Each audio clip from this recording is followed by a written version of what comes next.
قیامت تک آنے والوں کے لیے کسوٹی ہے ایمان کی. اگر تم ایمان لاؤ جیسے محمد کے صحابہ لائے صلی اللہ علیہ وسلم, تب تم مومن ہو, تب تمہارا ایمان قابل قبول ہے.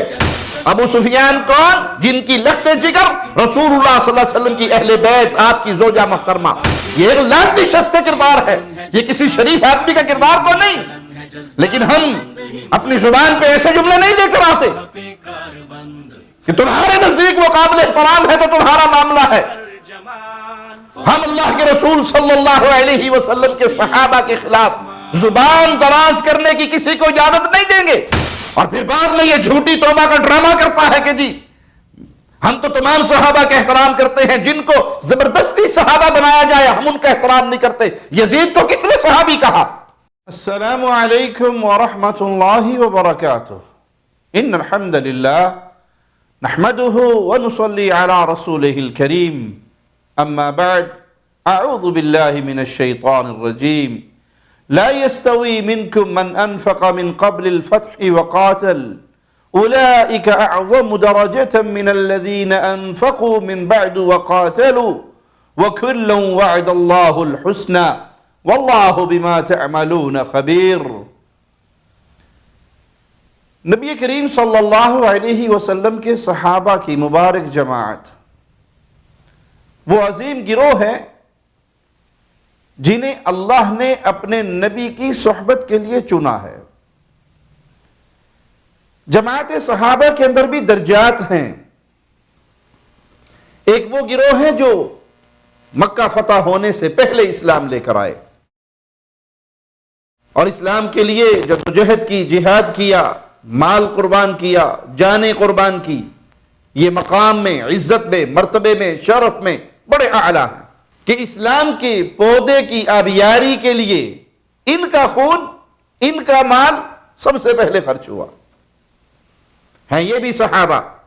ایک گروہ ہے جو مکہ کے فتح ہونے کے بعد مسلمان ہوئے اور نبی صلی اللہ علیہ وسلم کی مبارک صحابہ کی جماعت میں شامل ہوئے. ہے یہ بھی صحابہ, لیکن یہ شان, مقام, عزت, مرتبے میں ان صحابہ کے برابر نہیں. لیکن ان سب سے اللہ راضی ہے. یہ سب اللہ کی جنت کے مہمان ہے. قرآن حکیم میں مالک فرماتا ہے لا يستوي منکم من انفق من قبل الفتح وقاتل. تم میں سے اور کوئی اس کے برابر نہیں ہو سکتا جس نے فتح مکہ سے پہلے خرچ کیا اور اللہ کے راستے میں جہاد کیا. اولئک اعظم درجة من الذین انفقوا من بعد وقاتلوا. یہ درجے میں ان لوگوں سے بڑے ہوئے ہیں جنہوں نے فتح مکہ کے بعد خرچ کیا اور اللہ کے راستے میں جہاد کیا. لیکن دونوں کے بارے میں مالک نے کیا فرمایا؟ وَكُلًّا وَعَدَ اللَّهُ الْحُسْنَى. دونوں کے لیے نیک جزا کا وعدہ ہے, دونوں کے لیے جنت کے فیصلے ہیں. وَاللَّهُ بِمَا تَعْمَلُونَ خَبِيرٌ. اور اللہ تمہارے کاموں سے خبردار ہے. اور عمومی طور پہ جماعت صحابہ کے لیے خالق و مالک کا اعلان کیا ہے رضی اللہ عنہم ورضوا عنہ. اللہ ان سے راضی ہوا. باوجود صحابہ میں درجات کی بلندی ہے, لیکن اللہ تمام صحابہ سے راضی ہوا اور تمام کے تمام صحابہ اللہ سے راضی ہوئے. صحابی کون ہے؟ جس نے حالت ایمان میں رسول اللہ صلی اللہ علیہ وسلم کا دیدار کیا, آپ کی صحبت پائی اور حالت ایمان میں موت ہو گئی. یہ صحابہ کی مبارک جماعت ہے. تو پیارے نبی صلی اللہ علیہ وسلم کے صحابہ میں سے کسی کے ایمان کا انکار کرنا, کسی پر گالی گلوچ اور لان تان کرنا, یہ انسان کو خود وادی ایمان سے محروم کر دیتا ہے. یہ کفر کی وادی میں پھینک دینے والا عمل ہے. کیونکہ صحابہ سے محبت ایمان ہے, صحابہ معیار ایمان ہے. فَإِنْ آمَنُوا بِمِثْلِ مَا آمَنْتُمْ بِهِ فَقَدْ اهْتَدَوْا. قیامت تک آنے والوں کے لیے کسوٹی ہے ایمان کی. اگر تم ایمان لاؤ جیسے محمد کے صحابہ لائے صلی اللہ علیہ وسلم, تب تم مومن ہو, تب تمہارا ایمان قابل قبول ہے. تو صحابہ معیار ہے حق کا. اگر کوئی شخص جماعت صحابہ میں سے کسی کو کافر کہتا ہے, ان پہ لعنتیں کرتا ہے, ان کی توہین کرتا ہے, تو یہ اس کے کفر کی دلیل ہے. کیونکہ یہ وصف کافروں کا ہے کہ وہ صحابہ سے بغض رکھتے ہیں. لِيَغِيظَ بِهِمُ الْكُفَّارِ. قرآن نے یہ دو ٹوک فیصلہ سنایا کہ صحابہ کی مثال کھیتی کی ہے نبی صلی اللہ علیہ وسلم تو اپنے صحابہ کو دے کر خوش ہوتے ہیں اور کفار اس گروہ کو دے کر غیظ و غضب میں آتے ہیں۔ تمام اہل سنہ کا، اہل حدیث کا یہ عقیدہ ہے کہ ہم تمام صحابہ سے محبت کرتے ہیں، باوجود درجات میں بلندی میں فرق ہونے کے ہیں، سب کے سب صحابہ اور سب قابل احترام ہے۔ ابو بکر صدیق کا سب سے پہلا نمبر، پھر فاروق اعظم ہے، پھر عثمان غنی ہے، پھر سیدنا علی ہے، یہ شان میں افضل ترین صحابہ ہیں۔ اہل بدر کی شان بڑی اعلیٰ ہے۔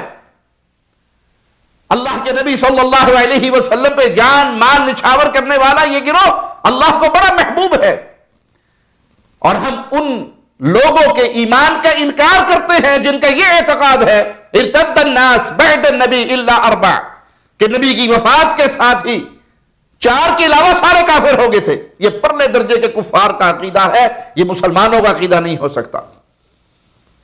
اور دنیا کے سب سے بدترین تکفیری لوگ یہی ہیں جو ابو بکر، عمر، عثمان، پیارے نبی صلی اللہ علیہ وسلم کے صحابہ کی مبارک جماعت کے ایمان کا انکار کرے۔ یہ سب سے برے اور سب سے گندے تکفیری لوگ ہیں۔ تکفیر کا سب سے پہلا باب انہی ظالموں نے کھولا ہے اور امت کی بہترین جماعت کے ایمان کا انکار کیا ہے، اور تب سے لے کے آج تک یہ سلسلہ چلا آ رہا ہے۔ وہ اپنے من کی سیاہی سے اپنے چہروں کو بھی سیاہ کر رہے ہیں، اور آخرت و بربادی کی طرف جا ہی رہی ہے ان کی۔ یہ چند دن پہلے ایک ظالم، ایک مجرم آغا باقر نے اپنے کسی پروگرام میں کھڑے ہو کر رسول اللہ صلی اللہ علیہ وسلم کے پیارے صحابہ میں سے چند صحابہ پر اپنی گندی ناپاک زبان، پلید زبان کو دراز کیا اور لعنتیں کی ابو سفیان رضی اللہ عنہ وارضاہ پر، امیر معاویہ رضی اللہ عنہ وارضاہ پر۔ وہ ناممکن ہے، ان کے اوپر ہم نے پہلے بھی لعنت بھیجا ہے، ابھی بھی لعنت بھیج رہا ہے، آئندہ ہمارے نسل کی لعنت بھیجیں گے۔ ہم یزید پہ لعنت کریں گے، معاویہ پہ لعنت کریں گے، ابو سفیان کے اوپر لعنت کریں گے، حمزہ کے اوپر لعنت کریں گے، لعنت کریں گے۔ ابو سفیان کون؟ جن کی لخت جگر رسول اللہ صلی اللہ علیہ وسلم کی اہل بیت، آپ کی زوجہ محترمہ۔ ابو سفیان کون؟ جس کو اللہ کے رسول صلی اللہ علیہ وسلم نے عزت دیتے ہوئے اس کے گھر کے بارے میں کہا تھا جو ابو سفیان کے گھر میں داخل ہو جائے اس کے لیے بھی امان ہے، جیسے جو بیت اللہ میں داخل ہو جائے گا اس کے لیے بھی امان ہے۔ پیارے نبی صلی اللہ علیہ وسلم کے سسر، پیارے نبی صلی اللہ علیہ وسلم کے جانثار صحابی، کس کے خلاف زبان دراز کی اس مجرم ملعون نے؟ امیر معاویہ کے خلاف، جس کے لیے جنت کی بشارت محمد الرسول اللہ صلی اللہ علیہ وسلم کی زبان سے جاری ہوئی کہ جو بحری بیڑا سمندری کی ہاتھ میں جائے گا، اللہ نے اس سارے لشکر کو معاف کر دیا۔ 64 لاکھ مربع میل کرۂ ارض پر توحید کا جھنڈا لہرانے والے امیر معاویہ رضی اللہ عنہ عظمت کے اس مقام پر فائز ہیں کہ ان کو خلیفۃ المسلمین امیر حسن نے بنایا، سیدنا حسین نے بنایا، ان کے ہاتھوں میں اپنے ہاتھ دیے، اور پھر امیر معاویہ کی ساری زندگی پیارے رسول صلی اللہ علیہ وسلم کے ان پیارے شہزادوں نے فرما برداری کرتے ہوئے گزار دی۔ کبھی زبان پر کوئی بات نہیں، کبھی کوئی اختلاف نہیں۔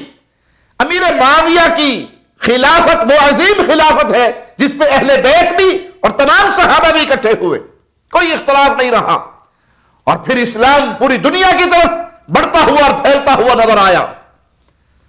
یہ باقر ملعون اپنے جلسوں میں امیر معاویہ پہ لعنت کرتا ہے، یہ ان کا عقیدہ ہے، یہ ان کے کفر کی نشانی ہے کہ یہ ان پر زبان دراز کرتے ہیں جن کے لیے رسول کریم صلی اللہ علیہ وسلم اللہ سے دعائیں کیا کرتے تھے، اے اللہ معاویہ کو ہدایت والا بنا، اس کے ذریعے ہدایت دے، یہ خود بھی ہادی ہو، یہ خود بھی ہدایت پھیلانے والا، اور اس کے ذریعے لوگ ہدایت پائیں، جس کے لیے نبی دعائیں کرتے رہیں، جس کو جنت کی خوشخبری اللہ کے رسول دیتے رہے صلی اللہ علیہ وسلم۔ آج یہ ناپاک پلیت نطفے ان کے اوپر زبان دراز کرتے ہیں۔ اصل میں سازش کیا ہے؟ اس طرح کی گفتگو کر کے معاشرے کے امن کو برباد کیا جائے۔ ہم پرامن لوگ ہیں، امن چاہنے والے، امن کو پھیلانے والے، امن کی دعوت دینے والے، اور اہل سنہ سے بڑھ کر پرامن کوئی نہیں۔ جو اہل بیت کا بھی احترام کرتے ہیں اور صحابہ کا بھی احترام کرتے ہیں، اور یہی درس ہمیں اہل بیت اور صحابہ نے دیا۔ جب ابو بکر صدیق رضی اللہ عنہ نے حسن حسین کو چوما تو یہ صحابہ کا درس ہے کہ اہل بیت کی عزت کرو، اور جب سیدنا علی نے ابو بکر کے پیچھے کھڑے ہو کے نماز ادا کی تو یہ اہل بیت کا درس ہے کہ صحابہ کا احترام کرو۔ اگر معاشرے میں امن کو برباد کرنا ہو تو تمہارے نقش قدم پہ چلا جائے، جس طرح تم لانتیں کرتے ہو صحابہ پر اور امن کو خراب کرتے ہو، اگر اہل سنہ بھی چاہیں تو وہ بھی تمہاری ایسی شخصیات پہ لعنتیں کر سکتے ہیں جس سے تمہیں آگ لگے گی اور وہ آگ پھر بڑی دور تک جائے گی۔ ہم اس کو ایسے ہی گالیاں دے سکتے ہیں، ہم اس کو ایسے ہی ملعون کہہ سکتے ہیں، لیکن ہمیں یہ درس اسلام نے دیا نہیں۔ تم نے اس کی شخصیت جو اپنی کتابوں میں بیان کی کہ وہ نعوذ باللہ ابو بکر عمر کی قبروں کو پھاڑے گا، وہ سیدہ عائشہ رضی اللہ تعالی عنہا کی قبروں کو پھاڑے گا، ان کو آگ لگائے گا۔ مولا روضہ رسول پہ جانے کے بعد پوچھیں گے کہ اے لوگو، یہ میرے جد اللہ کے نبی کے دائیں اور بائیں کون ہیں؟ بہار الانوار کی روایت علامہ مجلسی لکھتے ہیں کہ جب مولا پوچھیں گے تو لوگ بتائیں گے فلاں فلاں کی قبر ہے۔ مولا کہیں گے نہ باہر نکالو، باہر نکالنے کے بعد مولا کہیں گے سوکھا درخت ہوگا، مولا کہیں گے نا درخت پہ لٹکا دو۔ جیسے ہی سوکھے درخت پر دونوں کو لٹکایا جائے گا وہ درخت ہرا بھرا ہو جائے گا۔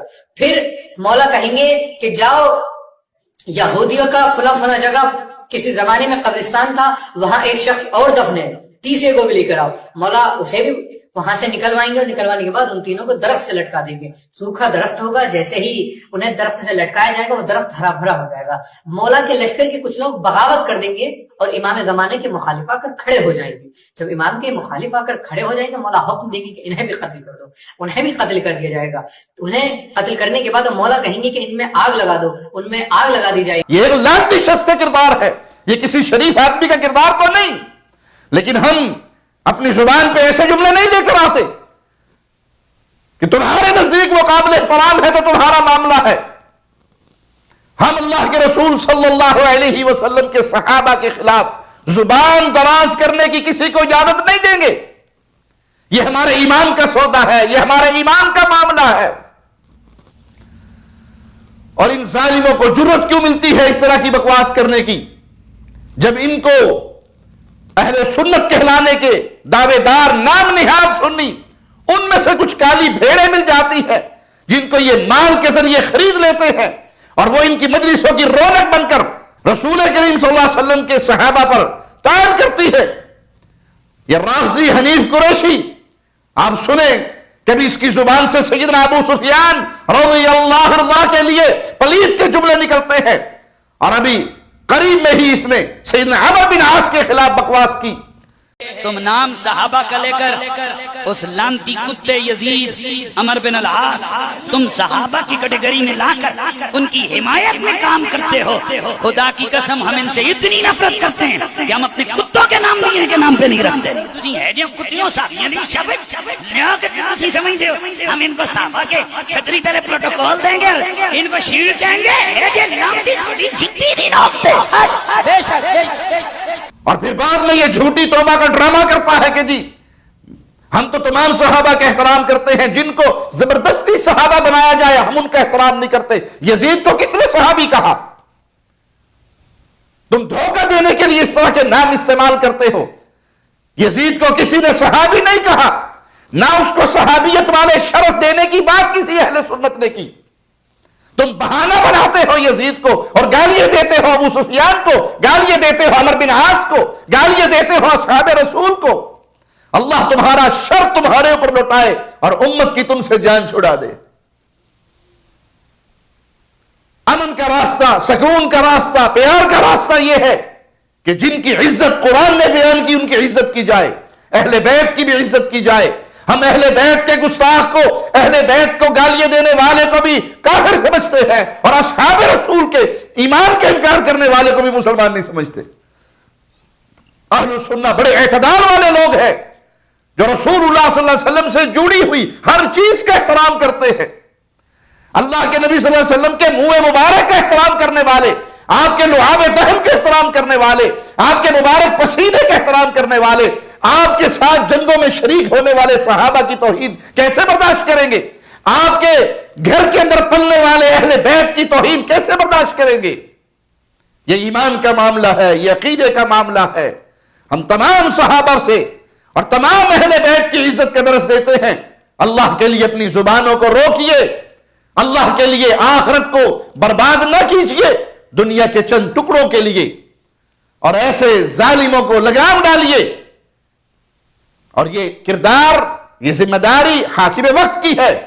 فتنہ وہاں پہ شروع ہوتا ہے جب قانون کو ہاتھ میں لیا جائے۔ اسلام کسی صورت میں قانون کو ہاتھ میں لینے کی اجازت نہیں دیتا۔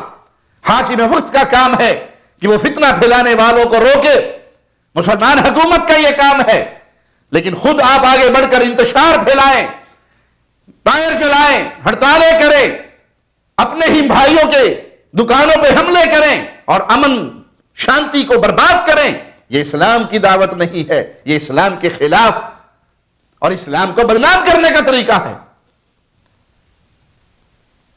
اللہ سے دعا ہے اللہ ہمیں صحابہ کی محبت عطا فرمائے، اہل بیت کی محبت عطا فرمائے، امام الانبیاء امام کائنات کی محبت عطا فرمائے، اور سب سے بڑھ کر اللہ اپنی محبت عطا فرمائے، ہر وہ عمل کرنے کی توفیق عطا فرمائے جو ہمیں اللہ کی محبت کے قریب کر دے، اور ہر اس عمل سے ہمیں دور کر دے جو عمل اللہ کی ناراضگی کا سبب ہو۔ اقول قولی ھذا واستغفر اللہ لی ولکم ولسائر المسلمین۔